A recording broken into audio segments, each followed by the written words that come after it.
All right, bring it on. Let's make the action happen, man.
Wowzers.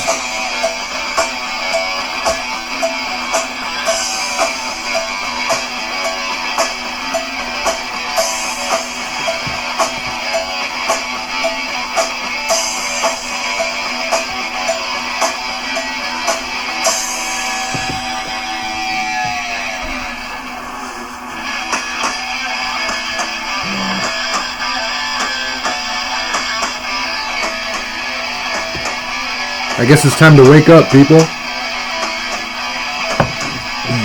You overdue or what? What's going on here?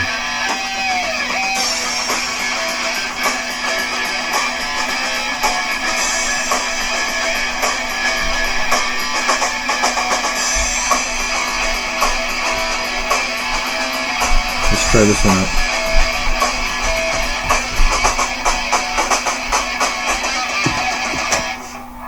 Nice.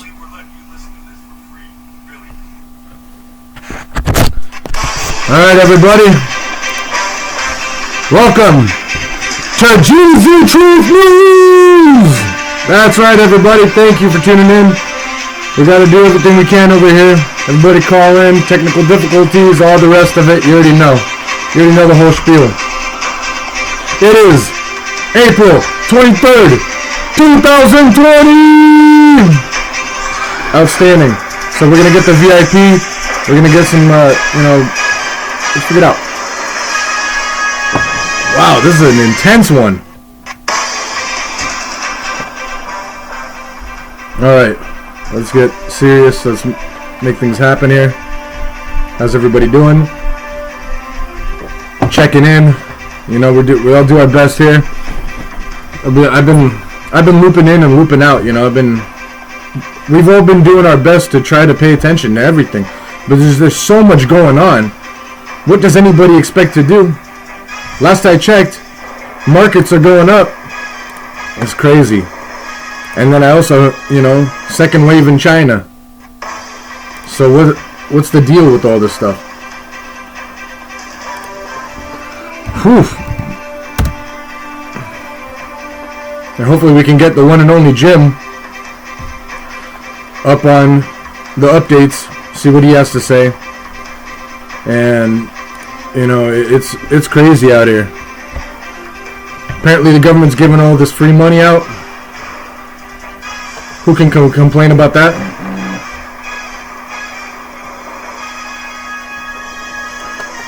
So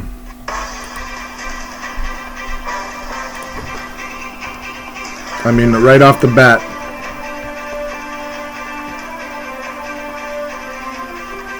report 1,800 migrant minors unaccounted for in Germany. Nuclear war is still on the card. Moscow warns as COVID-19 only worsens battle for global dominance.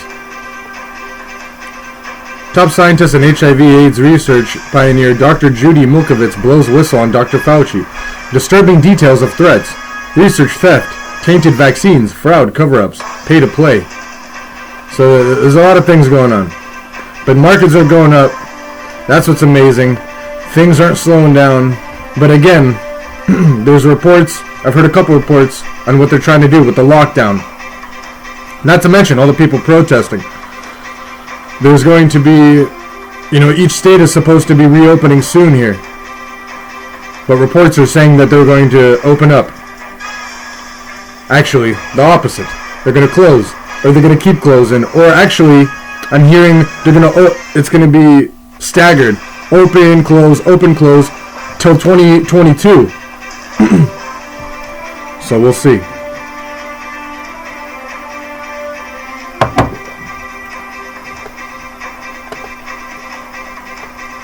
$565 Americans have lost their job for every confirmed COVID-19 death in the U.S.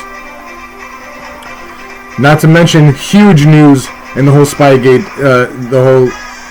again, we got to get to the bottom of this. Jeff Epstein, pedogate, Spygate, revealed John Brennan buried evidence that Putin actually favored Hillary in 2016.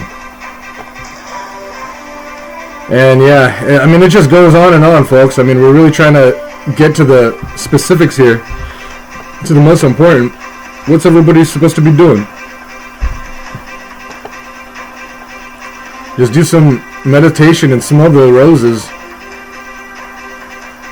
Return the money now. Petition demands a major steakhouse chain give back $20 million in COVID-19 loans. Wow, there you go. And here's another thing that I just remembered I read the other day. And this is, again, nothing new. The government built apparently a $50 million building, and it's not even being used. So, T-minus 5 minutes. We're going to try to set this up here, as we always do. Let's see, what are we missing here?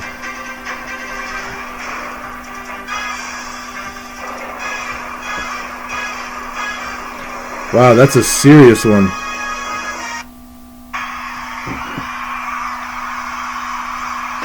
Thank you.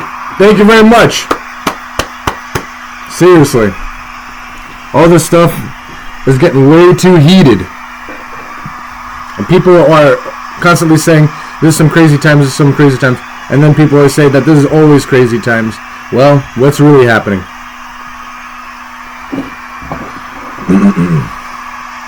So let's get this show on the road. I was trying to see what else, what other tidbits we can stack up before anything crazy.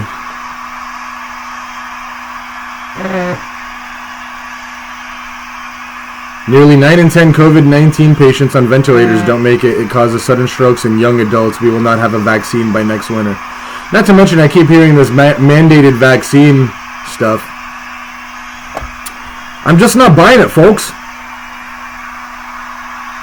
I'm just not buying it. And then the whole 5G thing, too. I'm not buying it either. I'm not buying any of this stuff. Sorry. Just ain't.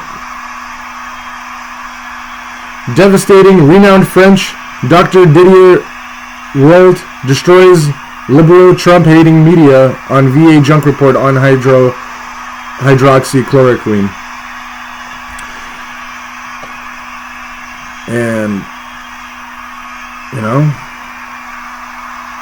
CNN caught again. Fake news exposed yet again using footage. Here, I'll post this one. I get a lot of these from, Zero Hedge.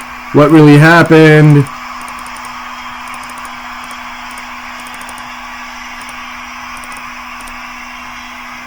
Hold on,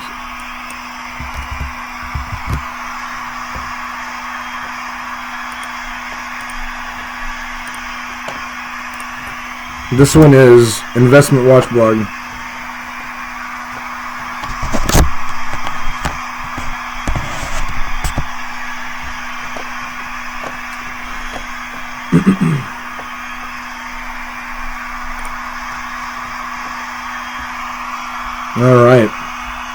T-minus 2. Getting ready here. So the market right now, Dow Jones is got 83 points up so far. It was actually higher, but stocks have all been rebounding today, like they have been for the most part. Bill Gates, he's been on the scene. Bill Gates, this is Market Watch. As things get back to semi-normal, it's impossible to overstate the pain that lies ahead. Very interesting. It's interesting what all the bigwigs, what all these fake elites are saying. What's really happening? Oil. Yeah, the whole negative crude oil thing. Oil is at 1664. Gold 1743. Dow Jones 23,563. BTC, last I checked, it was like 7,500.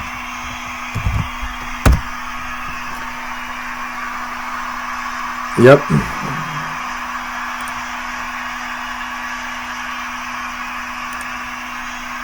All right. Let's get the show on the road, shall we?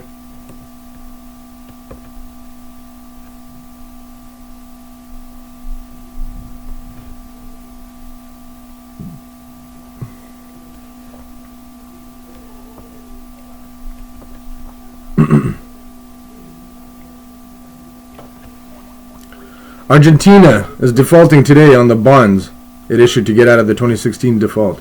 You cannot make this up. Elizabeth Warren's oldest brother dies of coronavirus in Oklahoma.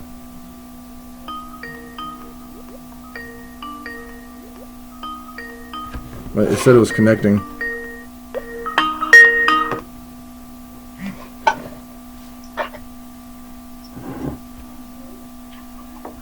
Yeah, can you see me? Not yet. Oh, now I do. Great, how you doing? Sweet. How are you doing? Good. Distraught, but... Yeah.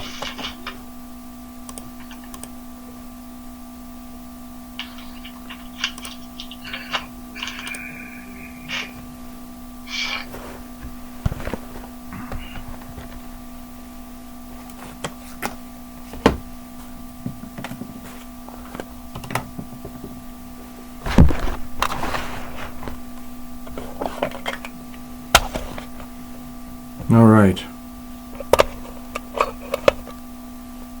Let's see what I can do here. We're doing 30 minutes, right? Yeah. Yeah. All right. Shall we begin right away? Okay. Sure, I'm ready when you are. Let's do it. 3, 2, 1. Go. Thank you very much, Jim, for coming on and talking about the updates. What's going on and what are they? Well, I'm afraid that the chickens are coming home to roost. The American people are so dumbed down that they don't know top from bottom, black from white, true from false when it comes to the coronavirus pandemic, so-called, which is really political rather than medical. If you look at the scientific evidence, actually, when you sort things out, it's not worse than a severe season of the flu. In fact, Worldometer's comparisons for the first quarter showed there were about 40,000 deaths from coronavirus worldwide, but 120,000 from the seasonal flu. So the seasonal flu was bringing about 3 times as many deaths, and there were more deaths from suicide than there were from the seasonal flu. And as the economy goes into a meltdown and the American people discover they're not going to have any more income, that they're going to be solely dependent on handouts from the government, that small businesses have been wiped out, they will belatedly regret that the level of education young Americans are receiving was so pathetically bad, including especially in areas like science and mathematics, I'd say the American people generally are the most scientifically illiterate in the world, and therefore the most easily played by something like a planned event, a relatively mild phenomenon, but which can be skillfully manipulated, as it has been, by very powerful forces that essentially want to wipe out small businesses in the United States and leave a kind of a medieval arrangement between the rich in their castles surrounded by moats and the rest of us toiling as serfs and slaves in the field. In fact, David Icke gave a brilliant interview with the BBC that had received more than 300,000 views in the first 30 minutes, so of course they had to cancel it and ban it. I've had a really wonderful talk by a Dr. Buttar on with Gary Franchi, who was just blowing apart France and Gates and explaining all these measures that are being adopted here. The lockdown are actually counterproductive. They don't help. They actually make matters worse. And indeed, there's an Israeli virologist who's concluded that, lockdown or not, the virus has like a 70-day cycle. It reaches its peak in 30 days and then is gone by 70.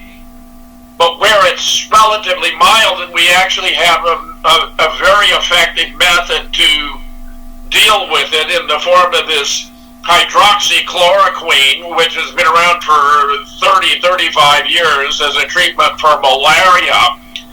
I believe that was the major stumbling block or surprise for the very dark forces who brought this about, who include personage like Henry Kissinger, who's been talking about useless eaters on the planet, Bill Gates, of course, who wants to bring about massive depopulation and seems to have found the way to accomplish that goal.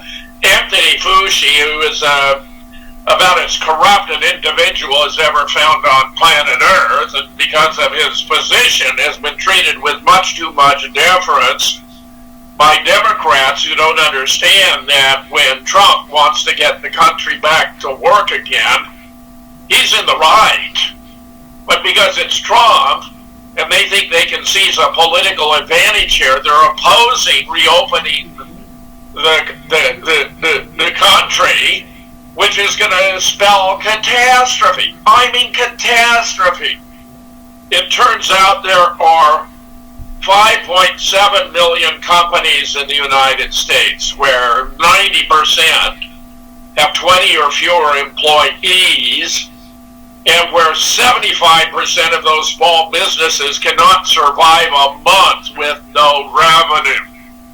So that A&E Solutions, which is a very sophisticated operation, has probably the world's most competent computer in analyzing worldwide phenomena, which predicted the collapse of the Soviet Union 18 months before it occurred, has written an open letter to President Trump and 5 or 6 of his highest-ranking advisors explaining that if the country isn't back to work by the 1st of May, which if you notice, today is April 23rd, so we're talking about slightly over a week from today, that we're going to enter a downward slide into a recession, depression, the magnitude of which is going to make 1929 look like a Tea Party by comparison.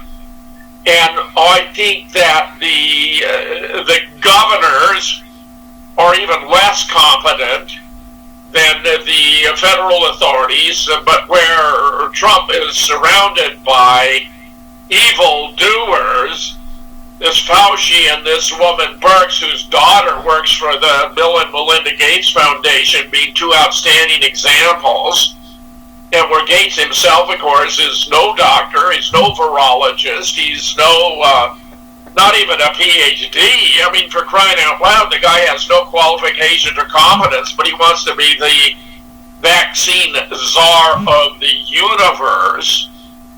and where if you go about exercising due diligence, you'll find that Bobby Kennedy Jr. in particular has been doing an extraordinarily good job of exposing Gates malfeasance worldwide, where, for example, India was completely free of polio a couple of decades back, completely free of polio, but Gates brought in a new polio vaccine, and it's wound up paralyzing some 500,000 young Indian girls. That he's promoted a vaccine in Africa for young African girls that would protect them from a sexually transmitted threat that they would only be likely to have if they were to have endless sexual encounters with strange men, which not one of them is likely to do, which is in many cases killing the girls outright when they receive the injection.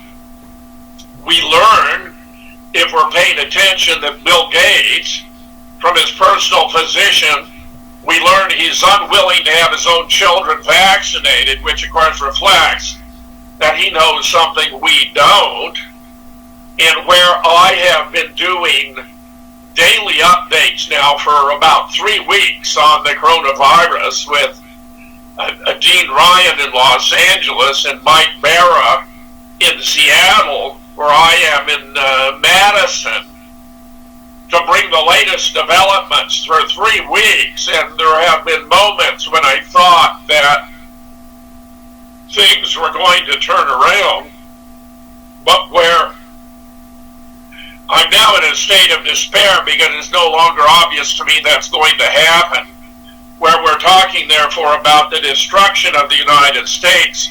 It has to be understood that these Illuminati figures, including people like the Lord Rothschild, David Rockefeller, and George Soros, are all for worldwide depopulation, where there's some 6.5 billion on the planet now, but according to the Georgia Guidestones, they'd like to reduce that to 500 million, which means getting rid of roughly 6 billion human beings from the face of Earth. I'm sorry to say, it looks to me like they may get their way, because there's no telling. What's going on now is they're seeking to restrict access to food. The governor of Massachusetts, of Michigan, who's a complete idiot, openly denied buying seeds. And of course, we've had in the past various regulations against having your own garden. I mean, stop and think about it. What in God's name could justify making it illegal to buy seeds or to have your own garden? It was Henry Kissinger who observed quite some time back that if you want to control a government, take control of their finances, and if you want to control the people, take control of their food. It was David Icke who talked about a Hunger Games scenario in which basically, the rich use the poor for sport, hunting them down to kill them. And, very much along the lines we saw there as fiction, where it turns out another aspect of the way the Illuminati play their game is they announce in advance of what they are going to do. I was simply dumbfounded when during one of our recent weekly updates, Dean and Mike located footage of the 2010 Olympics in London, and it opened with a very bizarre set of ceremonies, including a huge number of hospital beds, persons dressed up as nurses and doctors.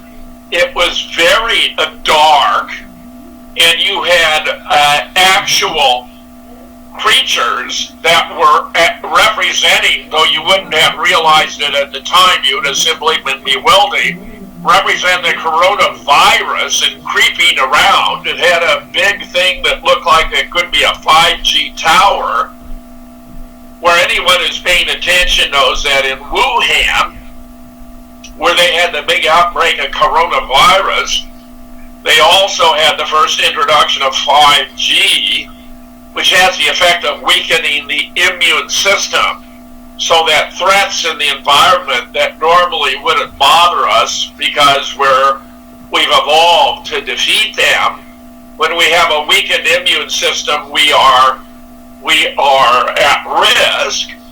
And where on my show on Wednesday, yesterday, I featured Sherry Tenpenny, who is perhaps the leading expert on the consequences of vaccines and why they are not good for human beings and other living things. And we were discussing the relationship between 5G and coronavirus, because it turns out that maps worldwide show that the areas where coronavirus has had the most powerful impact and devastating results are also areas where 5G is located, where Wuhan was also the first to roll out 5G and where they have 10,000 5G antennae, which I was suggesting might explain why we have in China some 21 million cell phone users that seem to have simply disappeared. And where Dr. Tenpenny was saying that they're running a crematoria full time in China, where Dr. Martin Paul of the Washington State University, who's expert in the health field, has observed that rolling out 5G on a massive scale without conducting any safety tests on the effects on human beings may be the dumbest idea in the history of the world. Except I believe they've done plenty of experiments and they know the effects and appreciate that they are devastating, and that the objective is to depopulate the planet, not just in part, but virtually in whole. I now have come to the point of believing the objective is to decimate billions of lives from planet Earth. And that Bill Gates, David Rockefeller, George Soros, Lord Rothschild, Anthony Fauci, and others are deeply complicit in this most horrendous scheme ever unleashed on this planet. I want to just show you how naive the public is by reading some articles from the Wisconsin State Journal and discussing them. Here we have the top headline article right here. 1 in 3 questions surviving voluntary business survey. Worries for a shutdown going past 3 months. More than a third of Wisconsin businesses responding to a new survey say they will be forced to shut down permanently if the state's economic shutdown implemented to slow the spread of COVID-19 coronavirus persists for more than 3 months. The survey comes as Republicans challenge Governor Tony Everett's stay-at-home order before the Wisconsin Supreme Court. The order was issued to maintain public safety amid the pandemic, but also has resulted in skyrocketing unemployment statewide. Well, here they're talking about surviving after 3 months, but 75% of small businesses can't survive for 1 month with no income. Well, that's the lead story in the paper. You flip it over, and on page 3, we find a story about a poll. It says, few support relaxed orders. Washington. Despite pockets of attention-grabbing protests, a new survey finds Americans remain overwhelmingly in favor of stay-at-home orders and other efforts to slow the spread of the coronavirus. A majority say it wouldn't be safe to lift such restrictions anytime soon, even as a handful of governors announced plans. These public health efforts that have upended daily life and roiled the global economy. A survey from the Associated Press NORC Center for Public Affairs Research finds that more than a month after schoolyards fell silent, restaurant tables and bar stools emptied, and waves from a safe distance replaced hugs and handshakes, the country largely believes restriction on social interaction to curb the spread of the virus are appropriate. But that's just reflecting their ignorance in the massive assault of the propaganda to which they have been subjected. Several experts in the field, in fact, I have a blog of a dozen experts from around the world, have explained that the measures we're taking are completely inappropriate and disproportionate to the threat posed, that they're going to have far more devastating consequences for society, where, in a discontinuation of medical practice, terminating regular school affairs, not to mention all the business activities, that the collective effects economically on the country are going to be enormous, really, truly overwhelming. Indeed, I predict already that within a month we're going to have more suicides from the inability of former business owners who are doing quite well to put food on the table or keep a roof over their heads. Then we'll have deaths from coronavirus, that the suicides are going to overtake the coronavirus, and that we're turning the United States into a gigantic garbage heap. I mean, really, a huge pile of trash by undertaking these measures totally out of ignorance, because they're being advocated by rats like Anthony Fauci, who is lying over again and again and again in massive ways, including, of course, seeking to debunk the fact that we have a readily available antidote to the coronavirus. It's been available for some 35 years in the form of the hydroxychloroquine, which has been used all over the world with great success. For example, in France, a physician who had 80 hospitalized patients, meaning they were in a sufficiently advanced state of health that they had to be hospitalized. He gave the hydroxychloroquine and the Z-Pack with zinc, and 79 of the hospital patients survived. We had another group of 350 here in the United States, where a physician in the U.S. treated them, and all of them survived. We've got a New York physician who has spelled out exactly his prescription for 500 patients of hydroxychloroquine, the Z-Pack, and zinc, and every one of his 500 patients survived. There were no deaths, no incubations even. Another bizarre aspect to this, of course, is the prominent Democratic political figures like Andrew Cuomo of New York was protesting to the president that he needed 40,000 ventilators, and the president hadn't provided them. Well, the president actually had provided vastly more ventilators than they even needed. It turned out that New York had a whole warehouse full of ventilators.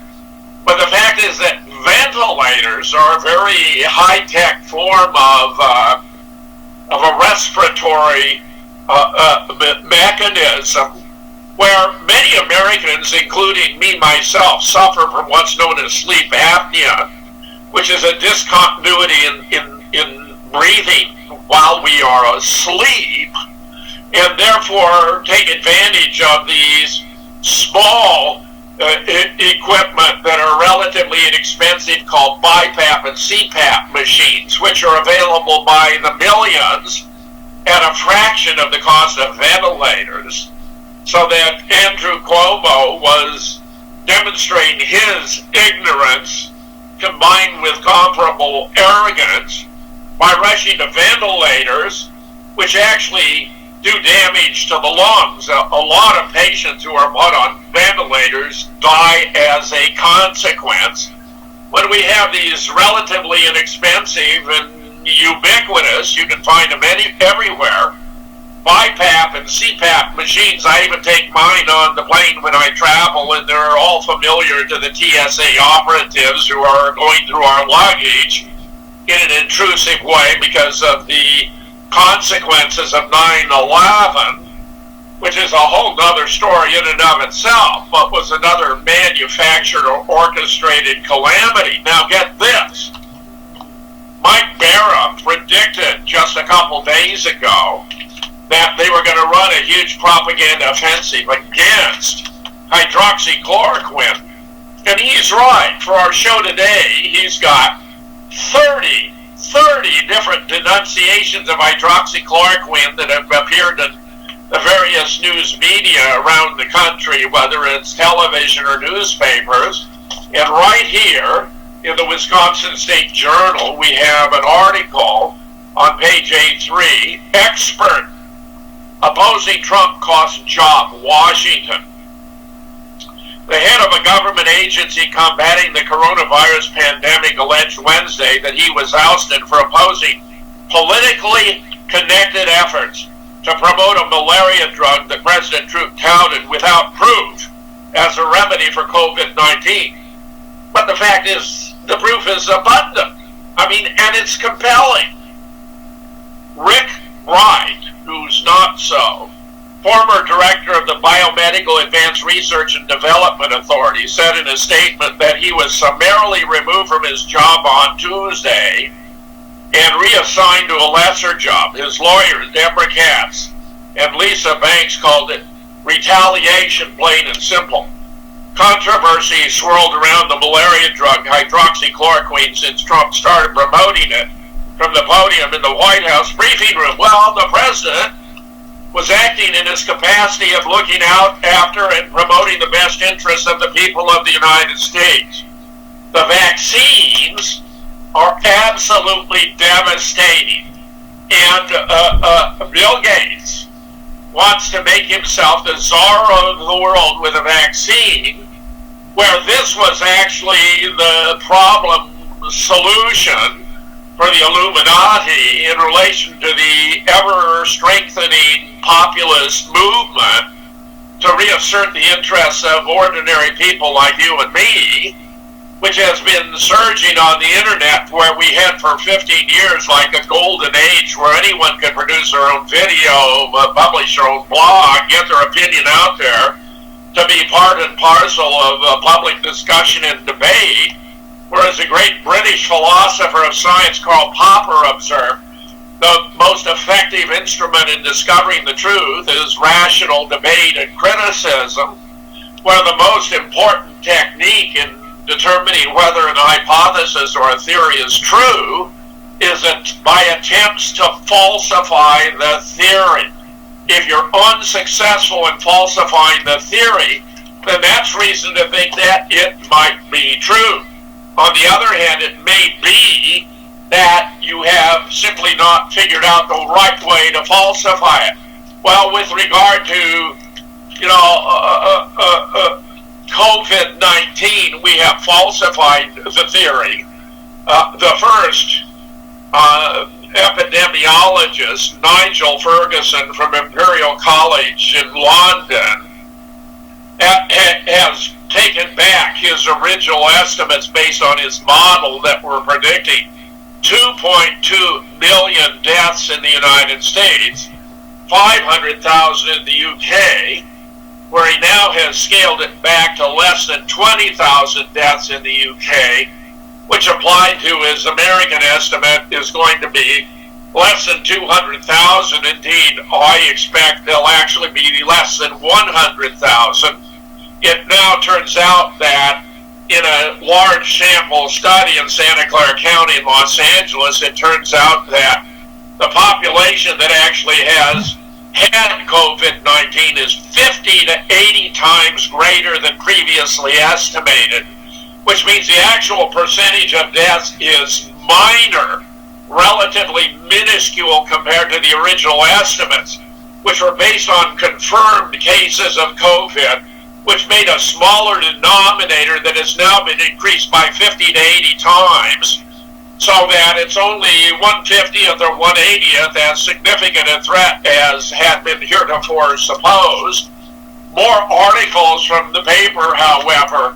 Wisconsin representatives split by party over stay-home order, where the Democrats are backing the governor who wants to keep the state shut down, but the Republicans want to get the state back to work.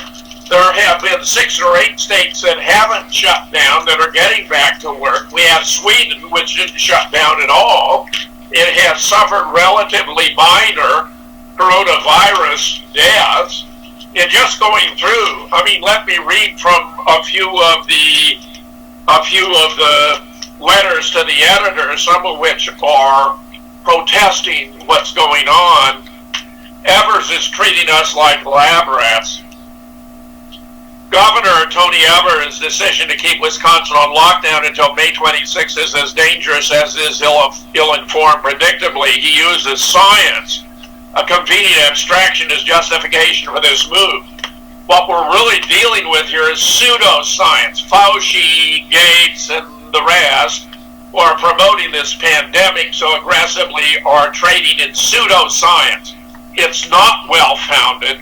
The fact that Nigel Ferguson has scaled back his model is only one sign of the fact that this was never justified from the first place. This letter continues, it's worth noting that scientists are trained to conduct experiments in ideal conditions which they control. The response to the current pandemic, however, is not and should not be under their sole control. It demands a mix of social, political, and scientific approaches. Yes, the coronavirus sickens many and kills some, but so do depression, anxiety, hopelessness, stress, and myriad other ills resulting from prolonged isolation. There's another letter to the editor.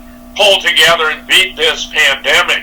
I never knew my grandfather. He died in 1918. His death certificate said pneumonia was his cause of death, but in reality it was the flu pandemic. He worked in the Chicago stockyards where many co-workers also died.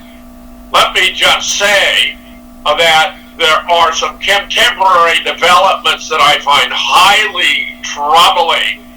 For example, that the governor of Georgia, and I applauded when he announced he was starting to reopen Georgia for business already this week, and yet Trump has said he strongly disagrees with the governor's decision. That's completely wrong.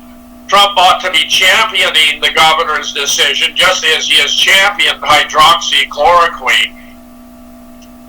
And where Tucker Carlson reported that Trump originally wanted to lock down immigration from our southern border for multiple reasons, not only because some of the immigrants might come across infected with COVID-19, but because American workers need the jobs they take, and apparently he was affected by the views of powerful CEOs such as the head of Apple, who made the argument that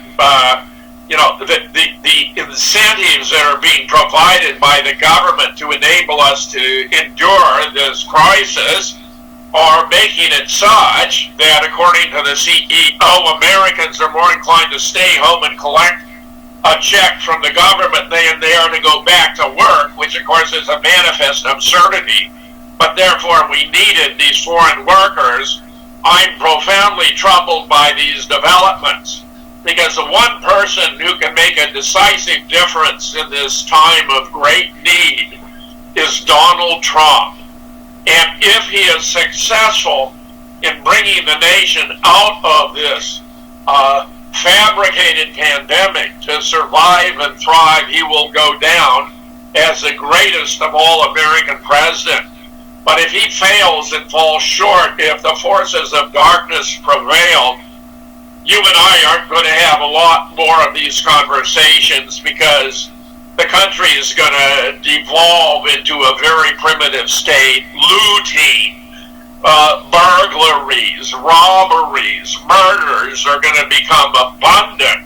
So not only is it important for you to take precautionary measure of stocking up on food should you find there's a massive lockdown that could endure a month, 2 months, or more. But you'd be well advised, if you're not already armed, to purchase weapons and ammunition, because you are going to need them if this endures much longer, because desperate individuals, especially from urban areas, are going to come out to the suburbs to break into homes and loot them of their worldly goods in order to stay alive. We're going to find ourselves in the Hunger Games scenario that David Icke warned us about.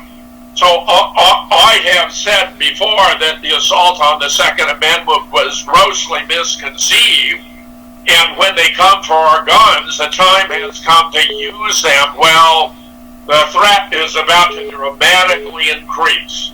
And if you do not have the ability to support yourself and your family in your home, you cannot count on the police, who are going to be weaponized to go after individuals who are violating social distancing prescriptions that have no effect on the spread of the virus, and sordid other activities, just as the governor of New York, the NYPD sent a helicopter for 3 guys on a rooftop who were simply casually relaxing because they weren't practicing social distancing, where, from my consideration of what's going on, the idea of not allowing individuals to come together is a measure to defeat or detect the emergence of militias, where each state has a lot of citizens who have joined an informal association of militias. I'm very apprehensive and fearful, and leave you with this final thought, that we may be approaching a point where it's going to be up to the militias in each of the 50 individual states to secure their state for the future of the citizens there, and where the aid they may receive from the federal government may be nil or even negative. I have never been in such a state of anxiety and distress over the future of this nation. I was born in 1940. I'll be 80 in December if I get there, and I'm telling you, I've seen a lot of history of the United States, but nothing remotely approaching the state of affairs, the bona fide crisis we're in right now. It's political and economic, driven by pseudoscience, where we have a readily available cure. So the answer is to go back to work, have the elderly and infirm isolated because they're the most vulnerable, and then we know that anyone who comes down with it can be cured with hydroxychloroquine and the Z-Pack and zinc. That is the obvious solution, and we need to be hearing that from the highest authority of the government, the President of the United States, Donald Trump. And I close by observing that even though I am an agnostic, I say, God bless Donald Trump, and God bless the USA. Thank you, Jim. All of this is incredibly haunting. Well, only time will tell what's going to happen. I have a couple questions / additions. Have you heard about, first of all, is it true, I read about the Spanish flu, that the first wave only killed about 9,000 and then the second wave killed like 20 million or something ridiculous? Is that true? Well, the Spanish flu was very serious, bona fide pandemic, where Wikipedia revised the numbers because it was emerging that coronavirus is only killing like a maximum of 2%. Whereas the Spanish flu was killing 20 to 30%. Mm-hmm. So they altered the numbers to make that vast number of deaths a result of only 2% fatality rate, to make it comparable to the coronavirus, but implied that thereby that the world's population was wildly larger than it was at the time. What I will say in relation to this point is, The coronavirus is only a relatively mild infectious disease, and as many of the experts I cite on my blog, go there to jamesfetzer.org and review what all 12 of them have to say. That the risk is no more. If we hadn't been told there was something wrong going on, we would never have thought this was any more than a perhaps slightly heavier than normal seasonal flu, where Brett Hume had it right like 5 or 6 weeks ago when he observed on Tucker's show. You don't shut down a country over a contagious disease. The effects of the economy being shut down are going to be like a tidal wave compared to this little trickle, this little rivulet caused by the coronavirus, which is, of course, precisely why we're in such dire straits today. Right, and the reason why I mentioned that is because of that report of China having a second wave. A second wave. See, what I'm saying is, it may be this is a function of 5G. We need to get rid of 5G. Sherry Tenpenny was worried about 5G. I was worried about 5G from the beginning. Right. Given the coronavirus broke out initially in Wuhan, where 5G first rolled out, and given if you look at the worldwide patterns, the problem is we're not dealing with a bona fide pandemic. It's a political pandemic. Right. It's pseudoscience that is justifying it. And it wouldn't surprise me at all if actually it's a function of 5G, and that there's going to be a very aggressive effort to get out 5G, which is really a killing machine, and that the deaths from 5G are going to be truly staggering. So I don't think there's a real bona fide fear of a second wave. I think the problem is this is a fabricated phenomenon in the first place, and not a bona fide medical emergency where those who brought us what we're calling the first wave sure can bring us a second, but if the economy has already collapsed, it's going to make very little difference, because we're all destined for a fate where we might well conclude that we prefer to be dead to being alive. Well, all right, Jim. Thank you very much for your insights. And stay safe out there. We'll keep in touch. Thanks. I appreciate these opportunities. I wish I could be more optimistic, but that's how I see it today from the front. Yep, I think we all understand. Till next time, we appreciate it. You got it. Take care. Bye.